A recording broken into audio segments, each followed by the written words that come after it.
자, 몸과 마음의 모양이 보이지 않는다 나오죠?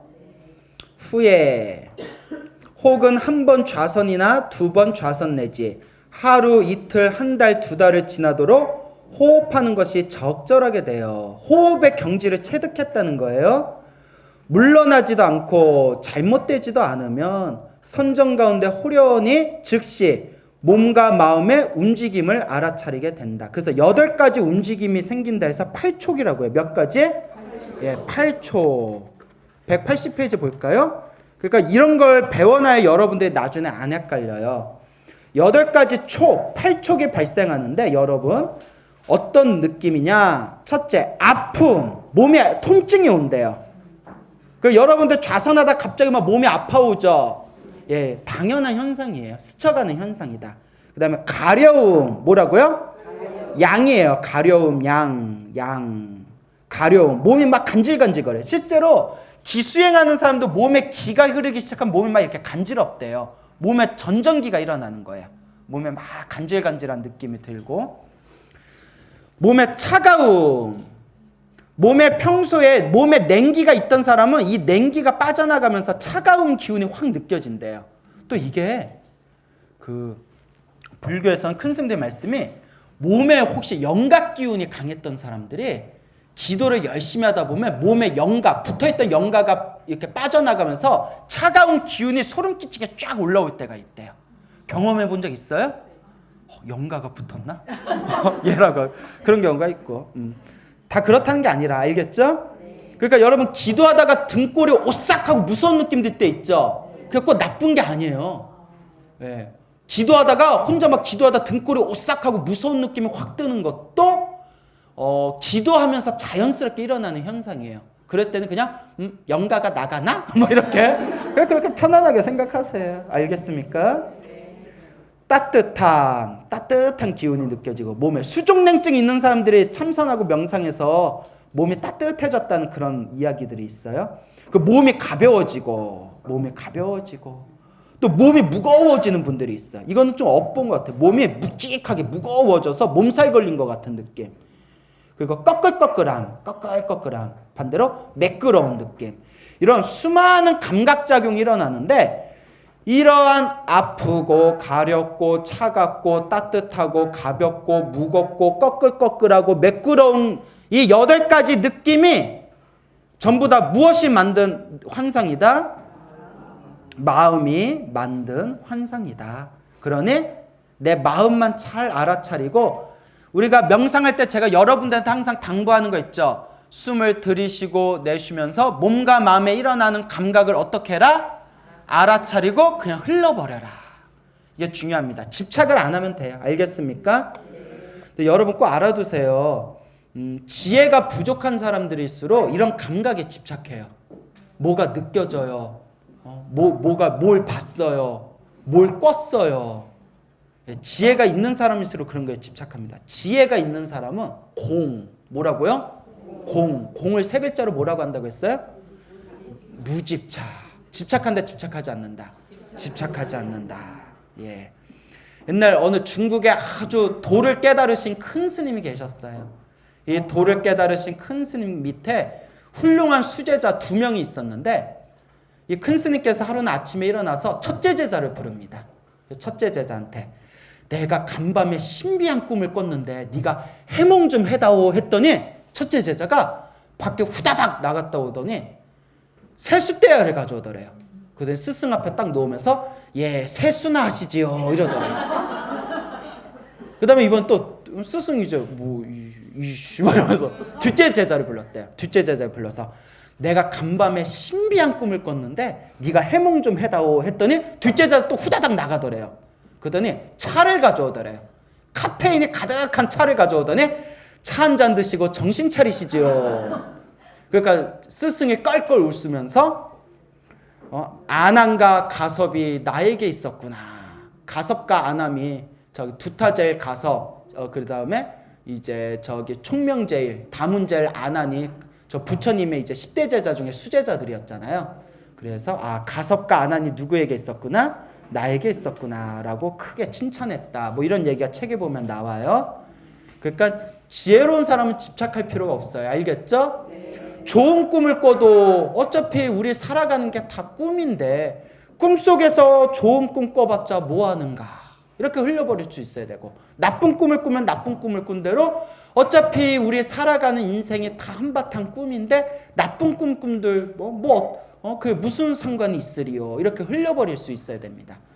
어차피 우리가 살아가는 이 삶과 죽음이 다 한바탕 무엇이다? 다 한바탕 꿈이라는 거예요. 알겠죠? 자, 그러니까 우리가 꿈에 속으면 안 됩니다. 자, 그 반야심경을 좀 많이 읽으세요. 이런 촉감이 일어날 때, 이런 촉감이 일어나면서 이것도 저도 경험을 했거든요. 이런 걸 경험하면서 이런 촉감에 집착하지 않고 그냥 흘려버리면 몸과 마음이 편안하고 텅 비어 있으면서 미묘하여 생기는 기쁨, 그 내면에서 가슴에서 막 엄청난 기쁨이 막 올라와요. 어떨 때는 막 그냥 막 찌릿찌릿한 느낌 있잖아요. 전기가 막 온몸에 간전하는 것처럼 그냥 찌릿찌릿한 엄청난 막 쾌감 같은 게 그 손끝에서 발끝을 싹 스쳐갑니다. 제가 또 이 얘기하면 제 예전에 아픈 이 생인데, 저 유치원 때였을 거예요. 유치원 때인가? 유치원 때였을 거예요. 나 유치원 다닌 남자예요. 우리 세대 때 유치원 다닌. 뭐가 그래요? 기분이 좀 나쁘네. 자, 그런데 엄마하고 할머니하고 대화를 하고 계시다가 옆에서 뻥 소리가 나더래요. 딱 쳐다봤는데 그때 110V였잖아요. 거기다 내가 젓가락을 쑤시고 있었대요. 뻥! 젓가락 쑤시다. 쇠젓가락 있잖아요, 옛날. 젓가락 쑤시다 뻥! 해가지고 내가 나가 떨어진 거예요. 220V였으면 죽었을 거야. 그죠? 그 내가 뻥 쳐가지고 그래서 스님들이 그러세요. 광우 스님이 지금도 이렇게 머리가 좋은데 그때 110V에 터지지만 않았으면 지금쯤 얼마나 천재 소리 들었겠냐. 참 안타깝다. 이런 소리를 제가 많이 들어요. 안타깝죠? 안 안타까워요? 그래서 그와 같이 온몸에 전기가 쫙 흐르는, 전류가 흐르는 엄청난 그런 기쁨. 그 쾌락하고 청정하기가 비유할 수 있다 없다? 정말 비유할 수가 없다. 이것을 호흡의 방법을 알아서 근본적인 선정의 성근이 일어난 모양이라고 한다 돼 있죠? 예, 근본적인 선정. 1선, 2선, 3선, 4선 거기 이제 완전히 들어가는 근본 선정의 성근이 일어난 모양이다. 여러분, 옛날에 큰 스님들은 참선이나 참선 공부를 시키면서 아무리 참선을 해도 어떤 이런 성근의 경계가 없으면, 야, 너 이제 참선 좀 그만하고 저 법당 가서 기도해라 해가지고 막 1000일 기도씩만 시키셨대요. 왜냐? 업장이 너무 두꺼우면 선정이 못 들어간다는 거예요. 업이 너무 두꺼우면. 그래서 성철 스님 아시죠? 성철 스님도 평생 제자들한테 화두하라고 했거든요. 화두 말고 다 아무것도 필요 없다고까지 하신 말씀이에요. 성철 스님이 희한한 분이에요. 당신은 팔만대장경을 달달달달 외웠거든요. 팔만대장경 달달달달 외워놓고 수자들한테는 책 보지 말라 이랬어요. 책 보지 말라. 자기는 보고 스님들은 책 보지 말라. 그래서 두 가지 설이 있어요. 다 보니까 의미가 있더라 없더라. 의미가 없더라. 그러니까 참선, 화두만 해라 라는 설이 있고, 두 번째 설은 당신만 잘난 척하고 싶어서 이거 두 번째 농담이에요. 예, 설마 큰 스님이 그러셨겠어요. 자, 그런데 오직 화두만 해라 했던 성철 스님이 나중에 보다 못해서 아비라 기도라는 걸 만드셨어요. 무슨 기도? 아비라 기도. 그래서 108참회문하고 장괴합장 있죠. 장괴합장이 무릎 꿇은 상태에서 허리를 세우는 건데 허리가 엄청 아파요. 그래서 장괴합장 상태에서 법신진언이라고 옴 아비라 훔칸 스바한가? 예, 맞나요? 예, 그거 외우고 나머지 이제 능엄주를 외우는 건데, 그 한 번 하는데 2시간씩 하루에 6번 하는 거죠. 예, 그걸 2시간씩 하루에 6번 하는 아비라 기도라는 걸 처음에 만드셨어요. 그래서 그걸 스님들한테 그걸 시키니까, 스님 왜 화두 참선만 하면 된다더니 왜 이런 걸 왜 시키십니까 했더니, 야, 업이 너무 두꺼우면 화두도 안 들린다 뭐 이런 얘기 하셨다는 얘기가 있어요. 그래서 이 선정도 뭐 해야 이 선정에 들어간다? 업장이 또 소멸돼야 됩니다. 그러니까 말법 시대에는 연불 수행을 많이 해야 됩니다. 알겠죠? 전에도 말씀드렸죠? 업장이 두꺼운 중생은 무슨 수행을 많이 해라? 연불 수행을 많이 해라. 이건 제 얘기가 아니에요. 부처님 팔만대장경에 보면 지금 우리가 살고 있는 이 시대가 말법 시대예요. 말법 시대는 오탁악세라고 했어요. 뭐라고 했다? 오탁악세, 겁탁, 견탁, 번뇌탁, 중생탁, 명탁. 한마디로 더럽고 더러운 세계라는 거예요. 우리 업이 더럽고 세상이 더럽고. 그렇기 때문에 이 오탁악세일수록 자꾸 업장을 소멸하는 수행을 많이 하셔야 됩니다. 알겠죠? 수행자가 혹 욕계와 미도지, 욕계 선정가, 욕계 선정이라고 해야 더 뜻이 명확하겠죠? 욕계 선정가, 미도지정은 뭐가 미도지정이라고 했어요? 그렇죠. 새께 들어가기 직전. 예, 이제 다 이해하시네요. 미도지의 선정 가운데 호련히 호흡의 드나듦이 길고 짧음과 몸 전체의 털구멍들이 모두가 다 활 열려 소통됨을 알아차리고 마음의 눈으로 몸 안에 있는 36갈의 물질을 보는 것이 마치 창고를 열면 창고 안에 삼이나 콩 등을 환하게 보는 것과 같게 된다. 이게 뭔 얘기냐면요. 새께 들어가기 전만 돼도 호흡에 들어가고 나아가는 호흡이 길고 짧은 걸 명확하게 볼 수 있다는 거예요. 우리는 호흡을 하면서 자꾸 호흡을 놓치잖아요. 그렇죠? 호흡을 놓치지 않고 숨이 들어오면 들어오고 나가면 나가고 숨이 길면 길고 짧으면 짧은 걸 명확하게 꿰뚫어 볼 수가 있는 거예요. 그래서 호흡의 드나듦이 길고 짧음, 그러니까 호흡의 상태를 명확하게 보고, 제가 항상 하죠. 호흡이 고요해지면 몸과 마음이 고요해진다 말씀드리죠. 몸과 마음이 고요해지면서 몸 전체의 털구멍들이 뻥 뚫려서, 그러니까 이게 온몸의 기가 뚫린 거예요. 온몸의 기가 뻥 뚫린 것 같은 시원한, 온몸의 기가 그냥 다 뻥 뚫린 것 같은 시원하고 편안한 느낌을 알아차리게 되고, 그리고 마음의 눈으로 몸 안에 있는 36가지 물질을 환하게 볼 수 있대요. 그 밑에 7번 보이죠? 뭐라고 되어 있냐면 몸에는, 보여요? 몸에는 머리카락, 털, 손톱, 치아, 피부, 가죽, 근육, 골수, 비장, 신장, 심장, 담, 강장, 폐, 소장, 대장. 이거 다 읽어야 되나요? 위, 방광, 똥, 오줌, 때, 눈물, 콧물, 침, 피고름, 붉고 흰 가래, 지방과 내막이 있다. 이걸 환하게 본답니다. 희한하죠? 네, 이걸 환하게 볼 수가 있대요. 마치 창고를 열어 삼이나 콩 등을 보는 거와 같이 환하게 볼 수 있는데, 이런 신비한 경지를 얻었다 해서 마음이 대단히 놀라고 기쁘며 고요하고 안락하게 된다. 그런데 마음이 대단히 놀라고 기쁘면서 집착하면 된다, 안 된다? 예, 이제 이런 내용이 뒷부분에 나와요. 집착하면 안 된다. 우리가 공부하다 보면 내가 어떤 신비한 경험을 하면 자꾸 그거에 집착하는 마음이 생겨요. 그것도 번뇌예요. 그것도 뭐다? 그것도 다 번뇌입니다. 그러니까 내 마음에 무언가 집착하는 느낌이 들면 그걸 있는 그대로 알아차리고 그걸 연불로 돌릴 수가 있어야 됩니다. 이것을 호흡을 따라서 특승의 성근이 일어난 모양이라고 한다. 무엇의 성근? 특승. 이걸 16특승이라고도 부르는데, 특별하고 수승한, 훌륭한 모양이란 뜻이에요. 특별하고 수승이 훌륭한이란 뜻이거든요. 특별하고 훌륭한 모양을 특승이라고 불러요. 그러니까 어떤 상태냐? 이거는 호흡 수행을 할 때 일어나는 현상이에요. 무슨 수행? 호흡 수행. 그래서 182페이지 8번에 보면 1, 2, 3, 4 이렇게 해서 16까지 보이죠? 그냥 이런 게 있다고 알아두세요. 알겠죠? 아, 이런 게 있구나. 여러분들 수행하다 보면 여러분들이 다 느끼게 되실 거예요. 알겠습니까? 그래서 여러분, 우리가 호흡 수행을 하면서 몸과 마음이 점점 고요해지잖아요. 그래서 1선, 2선, 3선, 4선. 4선에 들어가게 되면, 몇 선에 들어가게 되면? 4선에 들어가게 되면 호흡이 끊긴대요. 호흡이 사라진대요. 몇 선에 들어가면? 4선. 4선에 들어가면 호흡이 완전히 이제 사라지게 되고, 그러니까 내가 숨을 쉬는지 안 쉬는지도 전혀 느껴지지 않을 정도로 호흡이 미세해진대요. 사선, 셋개 마지막이 사선이잖아요. 사선에서 호흡이 완전히 사라지면 비로소 어디의 경지에 몰입하게 된다? 무색계에 들어가게 되는 거예요.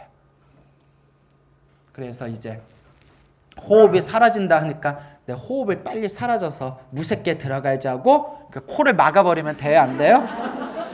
무색계에 들어가는 게 아니라 자, 무색계에 들어가야지 코를 이렇게 한 10분 동안 막았다가 정신 차려봤더니 저서 검은 사가스를 쓰신 검은 옷을 입으신 분께서 따라와 따라와 이렇게 이제 그러니까 지혜롭게 공부해야 돼요. 뭐 이런 얘기가 있어요. 그 도교 수행 있잖아요. 신선도 단전호흡하는 수행 중에서 지식호흡이라고 있어요. 무슨 호흡?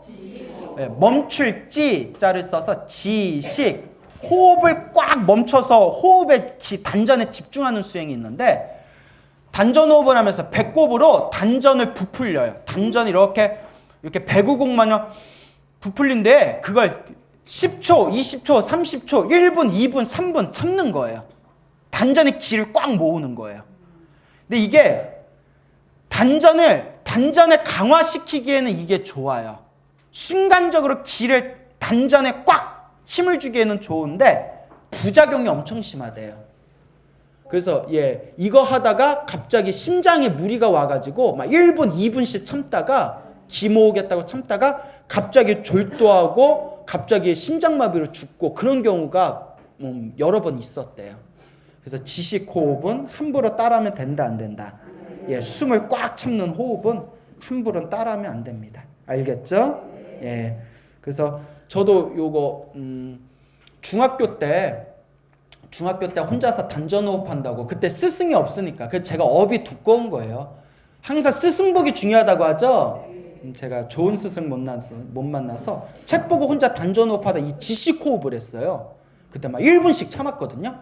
1분씩 막 1분 30초까지도 막 참고 하는데 그때 몸이 망가졌어요. 중학교 때부터 이미 몸이 망가졌어. 참.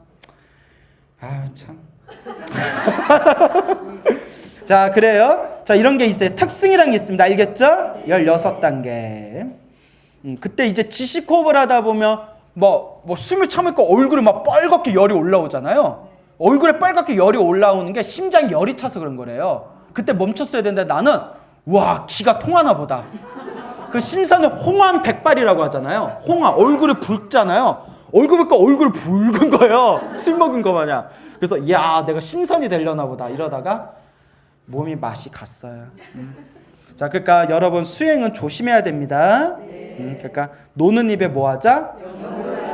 내가 이것저것 다 해봤는데 연불이 제일 좋은 것 같아요. 말법 시대는. 물론 제 개인적인 생각이에요. 근데 우리 말법 시대 중생은 이 연불 수행이 가장 뛰어나다라는 걸 우리 경전에서도 이야기하고 있습니다.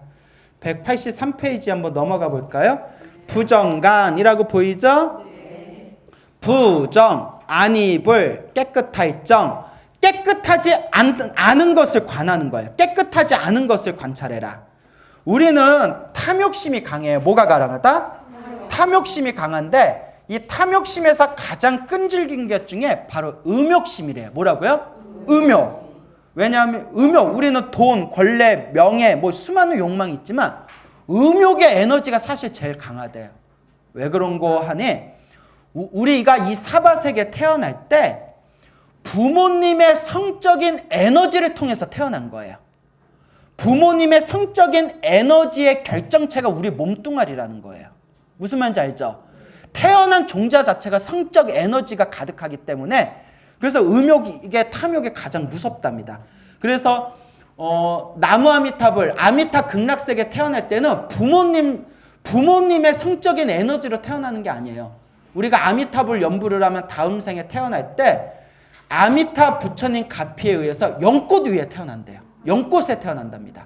그 에너지 자체가 다른 거예요. 에너지 자체가 다른 거죠.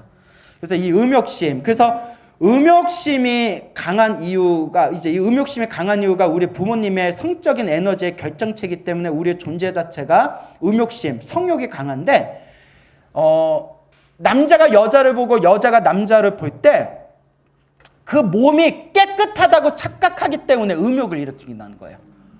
아무리 양귀비 몸에다가 똥칠을 하고 자 하루 동안 데이트해 하면 하겠어요, 못 하겠어요? 못 하죠. 근데 시켜가지고 아니 내 말이 그 의미가 아니잖아요. 뭐 딴지를 걸어. 누가 시킬 줄 몰라요? 근데 그 말이 아니잖아요. 나 잠깐 물 좀 마셔. 연애하고 데이트하고 막 손잡고 막 이게 그 상대방이 뭐하다고 생각하기 때문에 깨끗하다고 생각하기 때문에 그 부정과는 뭘까요? 반대로 깨끗하지 않다라고 바라보는 거라는 거예요. 그러니까 우리의 탐욕심을 부셔버리는 수행이 돼요. 알겠습니까? 수행자가 만약 욕계의 선정이나 미도지의 선정 중에서 몸과 마음이 텅 비고 고요해진다면 문득 어떤 남녀의 몸이 죽는 것을 보게 된다라고 돼 있죠. 아니에요. 이거 약간 문장이 그렇게 오해할 수 있는데 이제 경전 공부를 하면 어떤 남녀의 몸이 죽는 것을 상상해라라고 돼 있어요. 상상해라, 관해라. 아니 알겠죠? 저절로 죽는 모습이 나타나는 게 아니라 상상을 해라. 어떻게 상상해라? 여기 나오죠. 죽어서 시체가 부풀어 오른다고 상상하고, 그게 이미지 트레이닝이에요. 썩어 무너진다고 상상하고, 벌레와 고름이 나오는 것을 상상하고, 백골이 낭자한 것을 상상해봐라. 그렇게 되면 이 부정관의 이 더럽다라는 이 상상이 깊어지고 깊어져서 삼매를 얻게 되면 그 마음이 슬프거나 기쁘거나 그가 애착하던 탐욕하던 모든 것들을 뭐하게 된다? 싫어하고 근심하게 된다. 그래서 나의 번뇌를 일으키는 모든 탐욕이 산산이 부서지게 된다는 거예요. 이것을 경전해 보면 구체적으로 9가지 상상해서 구상이라는 게 있대요. 뭐가 있다? 구상. 밑에 9번에 보면 음욕 등의 탐욕을 제거하기 위하여 시신의 추악한 모습을 몇 가지로? 9가지로 관하는 부정관을 말한다. 그래서 1번 창상, 시체가 팽팽하게 부풀어 오르는 거. 2번 괴상, 시체가 썩어가는 거. 3번 담상, 시체가 새나 짐승에게 뜯어먹히고 벌레들에게 파먹히는 거. 4번 상상, 백골과 뼈가 흩어지는 거. 5번 혈도상, 시체가 고름과 피로 더러워진 거. 6번 청어상, 오래된 시신이 검푸르게 변하는 거. 7번 농난상, 냄새나는 썩은 물이 나오고 무너지는 거. 8번 골상, 가죽과 살이 없어지고 백골만 남아있는 거. 9번 소상, 시신이 불태워져 재나 흙으로 돌아가는 거. 이게 이제 9가지 모습이라는 거. 이걸 계속 상상한다는 거예요. 이걸 계속 상상해서 부정관의 삼매를 얻으면 모든 탐욕에서 벗어나게 된대요. 그래서 부처님이나 이제 부처님이 마왕의 세 명의 마녀가, 마왕의 딸인 3명의 마녀가 부처님을 유혹하려고 세상에서 가장 아름다운 모습으로 부처님 앞에서 이제 막 스트립쇼를 벌여요. 부처님 입대기에 보면 막 스트립쇼를 벌이는데 내용이 와 어떻게 디테일하게 하는지 뭐 이런 내용이 나와요. 막 하품하는 척, 살짝 하품하는 척, 머리를 쓰다듬은 척 겨드랑이 한번 보여주고 뭐 이런 게 아니 그게 쫙 나온다니까요. 굉장히 디테일하게 춤을 추면서 골반 한번 살짝 보여주고 뭐 이런 식으로. 우리 같으면 에벌러 이렇게. 근데 부처님이 뭐라고 했냐? 3명의 여인네들이여, 마녀들아, 너희들의 겉가죽은 아름답다고 착각하겠지만 니들 몸뚱아리, 니들 몸속에는 똥과 오줌이 가득하게 차있는 변소통과 같다. 니들이 지금은 아름다운 것 같아도 결국 썩고 그리고 벌레들한테 파먹히고 백골이 돼서 흩어져 재가 될 건데 너희들의 그런 몸뚱아리로 어찌 나를 유혹하려 하느냐, 막 이런 엄청나게 멋진 모습들이 딱 펼쳐져요. 예. 그래서 어떤 스님이 이 이야기를 딱 들으면서 우리 부처님은 현실에 충실할 줄 모르시는구나. 오직 현재 이 순간, 썩거나 말거나 지금 이 순간인데, 뭐 이렇게 이제 우스갯소리를 하시더라고요. 그래서 이제 9가지의 모습. 근데 이 부정관이 부처님 경전에 보면 부작용이 생겨요. 뭐가 생긴다? 부처님이 이걸 젊은 비구 스님들한테 가르쳐 준 게, 젊은 이제 비구 스님들이 이제 막 그때 한창 혈기가 완성할 때고, 인도가 덥잖아요. 그죠? 그러니까 옷이 야해. 시스루. 예? 쫙 비쳐. 예? 막 이렇게 비쳐. 그 뭐 옛날 또 가난한 여인네들은 옛날 2600년 전에 얼마나 가난해. 지금도 인도 지방 가면 엄청 가난하잖아요. 거의 막, 그러니까 시스루인데 속옷도 없어. 상상하지 마. 속옷도 없어. 그러니까 혈기완성한 스님들이 타며 음욕에 젖을까봐 이 부정관을 막 가르쳐 주셨어요. 부정관을 막 가르쳐 주셨는데 어마어마한 자살 사건이 펼쳐집니다. 부정관을 탔던 스님들이 수십 명이 부정관을 땄다가 우울증이 와버려요. 우울증이 와서 다 자살을 해버려요. 그래서 부처님이 이 사건을 접하고 나서 제자들아, 지금부터 처음도 좋고 중간도 좋고 끝도 좋은 새로운 수행을 가르쳐 주겠다. 이제부터는 이와 같은 수행을 닦아라 해가지고 수식관을 가르쳐 줍니다. 호흡을 관찰하는 거. 그런 내용이 나와요. 자, 여기서 제가 예전에 이 내용을 딱 보고 나서, 유런에서 이 내용을 보고 나서 가슴이 답답하더라고요. 부처님은 왜 스님들이 자살하는 걸 막지 않으셨나? 그런 느낌 들어요, 안 들어요?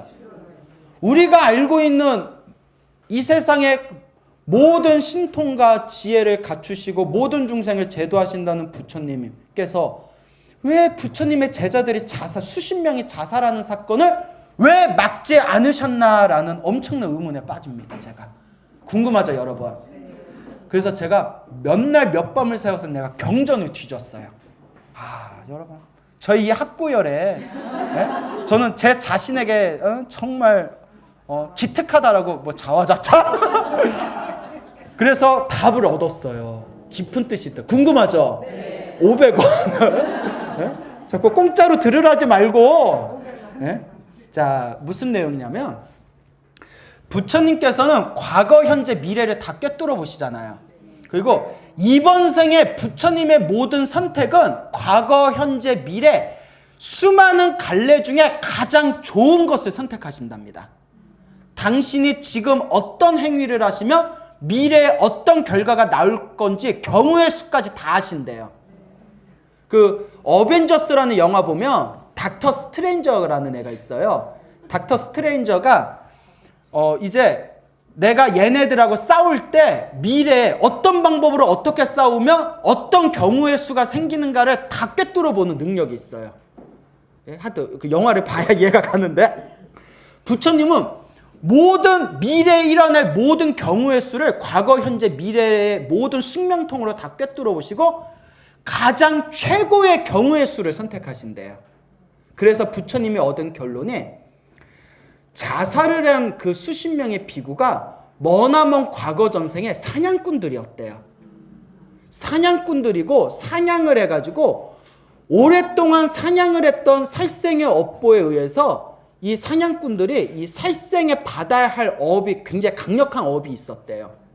살생의 업보가 있는 상태에서 그래도 과거 전생에 부처님 앞에 공양을 올린 공덕이 있었는지 이번 생에 석가모니 부처님을 만나 스님이 되는 그런 복을 얻게 된 거예요. 석가모니 부처님을 만나서 부처님의 제자가 될 수 있는 복을 얻게 되었는데 아직 무엇이 남아있었다? 살생의 업보가 남아있었대요. 그래서 자기들이 전생에 지었던 살생의 업보에 의해서 이번 생에 뭘 하게 되었다? 자살을 하게 되었대요. 여기서 이제 중요한 거예요. 부처님이 만약에 가서 막았으면 어떻게 되었을까? 부처님이 만약에 가서 막아봤자 그 살생의 업은 어떻게 한다? 언제라도 또 받을 수밖에 없는 업보였다는 거예요. 근데 부처님께서 어쨌거나 부정관을 닦아서 수행을 해서 어느 정도 탐욕이 없어진 상태에서 자살을 한 그 인연법에 의해서, 그래도 자살은 큰 업보입니다. 자살하기 전에 부처님의 수행을 열심히 닦은 그 공덕의 힘에 의해서 죽은 뒤에 어디에 태어난다? 천상계에 태어난다는 걸 다 꿰뚫어 보신 거예요. 뭔 얘기인지 알죠? 근데 여기서 이제 중요한 게 있어요. 불교에서는 자살을 죄업으로 봅니다. 뭘로 본다? 죄업으로 봐요. 여기서 자살을 하긴 하는데 어떻게 자살을 하느냐? 자기가 스스로 자살을 하면 그게 이제 무거운 업보가 될 수 있으니까 제비뽑기를 해요. 뽑기로 뽑힌 스님이 죽여주는 겁니다. 예. 너무 디테일하게 들어왔나? 예, 죽여주는 거예요. 예. 그래서 예, 이와 같은 상태. 그래서 어떻게 보면 그래서 저는 그 상황에서 너무 이해가 안 됐는데 부처님은 그걸 다 꿰뚫어 보셨다는 거예요. 근데 이게 저는 여기서 이제 다른 교훈을 얻어야 돼요. 어떤 교훈이냐면 야 부처님이 옆에 있어도 저 업을 피할 수 있다 없다. 그러니까 여러분 이 업장소명이 이렇게 중요한 거예요. 근데 제가 크게 받을 걸 작게 받는다고 했죠. 이번 생에 그렇게 자살한 인연으로 그 업보는 끝나고 대신 어디에 태어나게 되었다? 천상세계에 태어나게 되었다는 거예요. 이렇게 업이란 게 무섭습니다. 알겠습니까? 예, 그래서 부처님은 모든 것을 과거, 현재, 미래를 다 꿰뚫어 보고 모든 경우의 수에서 이 중생이 미래에 가장 좋은 걸 얻을 수 있는 것을 선택하신대요. 그래서 지금 우리 상황, 우리의 판단으로는 이해가 안 되는 것들이 있대요. 부처님은 왜 그런 선택을 하셨을까? 근데 그거는 우리가 이번 생만 보고 그렇게 생각하는 거고 부처님은 어느 생까지 보신다? 다음 생까지 다 꿰뚫어 보신다는 겁니다. 알겠죠? 그러니까 여러분들도 업장소멸 많이 하세요. 예, 자 일어나 저러나 업장소멸입니다. 그래서 그와 같은 백골관, 부정관의 부작용이 있었다라는 경전의 내용도 나옵니다. 그래서 부처님께 나중에 이제 제자분들 이런 얘기예요. 만약에 그 부처님의 제자들이 부정관을 땄다가 자살한 내용 그것만 보고 부처님이 자비심이 없다고 비방해라, 비방하지 말아라. 비방하지 말아라. 중생으로는 이 세상의 견해로는 헤아릴 수가 있다 없다. 헤아릴 수가 없다. 예, 다 부처님의 깊은 뜻이 있는 것이다. 라는 내용들이 나옵니다. 그래서 여러분들에게도 당부드리고 싶은 게 지금이 말법 시대잖아요. 그렇죠. 오탁 압세 중에 견탁이라고 있어요. 무슨 탁? 견해가 탁해져요. 견해가 탁해져요. 견해가 탁해지니까 어떤 문제가 생기냐? 견해가 수준 이하니까 부처님의 경전을 보고 이해가 안 되면 내가 수행을 해서 부처님의 말씀을 이해하려고 노력하지 않고 부처님의 경전에 이해가 안 되는 내용을 내 깜냥으로 내리 깎아요. 지금 그런 시대가 됐어요. 부처님의 경전을 보면서 이해가 안 되거나 마음에 안 들면 아니야 우리 부처님이 이렇게 얘기한 적 없어. 그러니까 경전에 나온 내용인데 이거는 부처님 내용이 아니야. 우리 부처님이 이렇게 말씀하실 리 없어. 이거 다 후대에 생긴 거야. 이런 식으로 부처님의 경전을 깎아내려요. 어떤 스님 출신의 외국인이 있었는데 스님 출신 외국인인데 자기는 이제 비구였고 부인은 비구니였어요.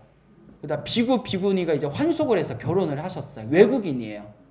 근데 이분이 이제 승려 출신이고 평생 불교 공부를 환속하고 나서도 불교 공부를 열심히 한 뒤에 이분의 마지막 결론이 윤회가 없대요. 그러니까 누가 질문을 던져요. 그 팔만대장경에 나오는 윤회에 대한 내용이 뭡니까 하니까 다 후대에 만들어졌거나 다 그냥 비유법에 불과하다는 거예요. 여러분 납득이 되세요? 견탁. 견해가 탁해진 거예요. 무슨 말인지 알겠어요? 근데 그분들 입장에서는 또 내가 잘못 가르친다고 생각하겠죠. 저 스님은 툭하면 신도들한테 윤회 얘기하고 있다고. 세상에 8만대장경 윤회가 나오는데 나는 감히 내 깜냥으로 부처님 경전을 바꿔서 말할 수가 없어요. 나는 그냥 부처님 경전에 나온 대로 말할 뿐이지. 이게 무슨 탁이다? 그러니 우리가 정신을 바싹 차립시다. 알겠죠? 네. 예, 그냥 경전대로만 공부하세요. 알겠죠? 네. 경전대로만 공부하면 사실상 경전의 내용에 잘못된 내용이 있다더라도 경전대로만 공부하면 중간은 가요. 어디는 간다? 경전을 내 깐냥대로 해버리면 어떻게 될까요? 사막도에 떨어질 수도 있어요. 그 무서운 업보를 짓는 겁니다. 부디 그런 어리석은 지읒을 짓지 맙시다. 알겠죠? 또는 혹은 고요한 선정 속에서 문득 몸의 내부에서 부정한 것을 본다라고 돼 있죠? 내 몸의 안에 내 이제 똥, 오줌, 막 이렇게 고름 이런 것들을 보게 되고, 또는 몸의 외부로 더럽거나 부풀어서 낭자한 것이나 자기 자신의 백골이 머리부터 발끝까지 마디마디가 서로 받치고 있는 것을 보게 된다 돼 있죠? 그래서 부정간을 다른 말로 백골간이라고 해요. 무슨 간? 백골간이라고도 불러요.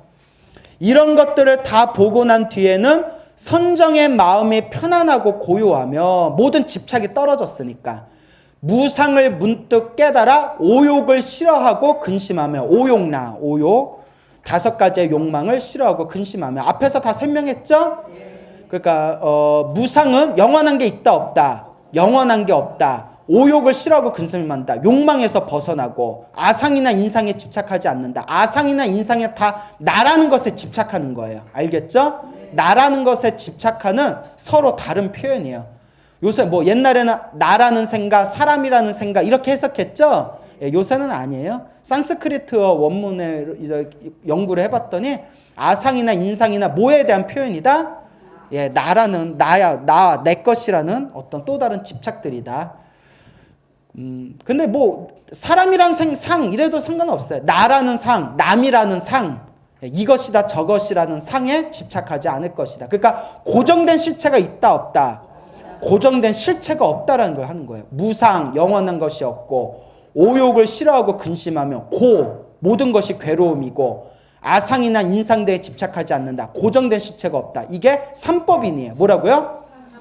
무상, 무아. 옆에 적어주세요. 무상, 무아. 무상을 문득 깨닫다. 무상, 오욕을 싫어하고 근심한다. 괴로울 아상이나 인상에 집착하지 않는다. 무아, 무상, 무아. 이것을 배사의 성근이 일어난 모양이라고 한다. 배사 밑에 10번 나오죠? 버리고 등진다. 무엇을 버리고 등진다? 탐욕 등과 같은 모든 번뇌를 버리고 등진다. 버릴 빼, 등질 빼, 버릴사, 등배, 버릴사.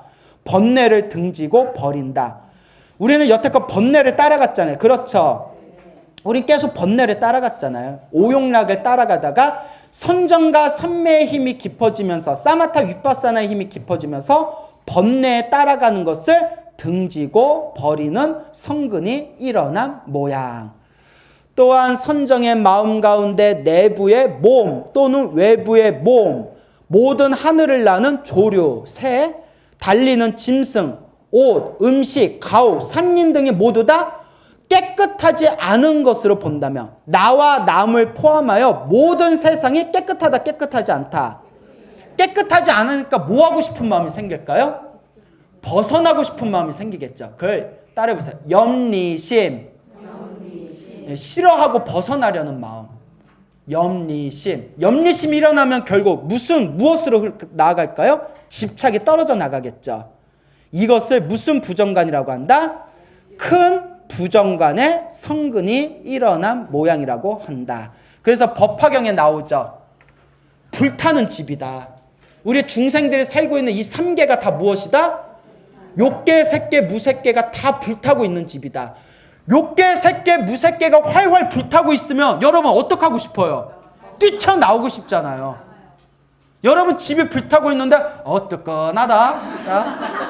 그래요. 오늘은 여기서 콜! 막 이래버리면 이거 그냥 죽겠다는 얘기잖아요.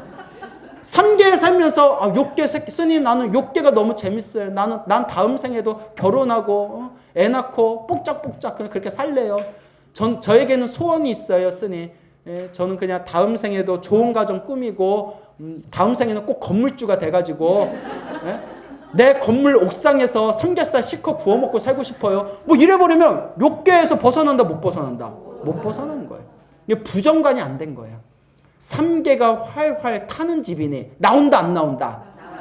나왔더니 아버지가 세상에서 무엇으로든 만들 수 없는, 헤아릴 수 없는 보석으로 장엄한 장난감과 수레를 선물로 주는 내용의 법황에 싹 펼쳐지잖아요.